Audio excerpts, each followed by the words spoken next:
Hello, Hannah. Here to talk about the three questions that you've listed for the Macbeth recording. First of all, to talk about what a tragedy is defined as. A tragedy, or the tragedy genre, actually dates back to ancient Greece, where Aristotle was one of the first people to write down what a tragedy is defined by in his book called The Poetic, as I believe it's translated to. And a tragedy is a play which deals with tragic events through the entire play, such as we see in Macbeth. It always ends with an unhappy ending, at least for the main character, who experiences unfortunate events through the entire play. And also the main protagonist, or the main character, is defined by, or is called a tragic hero. And a tragic hero is always defined by, of course, being the main character, but also as a character who possesses a form of greatness. For example, Macbeth, who has a great reliability and also a good relationship with the king, and is also prized with many titles such as Thane of Cawdor or Thane of Glamis, as such. But the tragic hero always has a trait which destines him for some sort of downfall, as we see in Macbeth, where he notoriously murders the king and also scares his two sons so much that they have to flee Scotland to England and Ireland, respectively, each of them.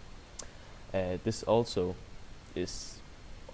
defines Macbeth's trait as this tragic hero, where his ambition kind of overshines his actual abilities, and he becomes insane actually in the process of becoming king, and so does his wife, Lady Macbeth, who actually is the entire reason for him seeking to be king, or to become king of Scotland, and murdering Duncan in his own castle. Last of all, to talk about how Macbeth fits into the definition of a tragedy. Well, apart from the things that I've already listed, it fits in quite well. We are introduced to Macbeth as a story, with this great army general who wins great battles and gains a lot of respect and also a lot of prosperity from the other army generals, and also the king, of course. He's then hailed to be Thane of Cawdor, where his ambition kind of begins to overshine his actual ability. Of course, we have the three witches, who are kind of storytellers throughout the entire story, who predict that Macbeth will become king, and his partner Banquo will be the father of future kings. And what's kind of funny and also kind of interesting about the Macbeth play is the fact that he has all these predictions which he relies on through the entire story, and also his wife does as well. We need to remember that this is a time period where people actually believed in witches and believed in the fortunes that they promise people, and also the tragedies that they, of course, promise people.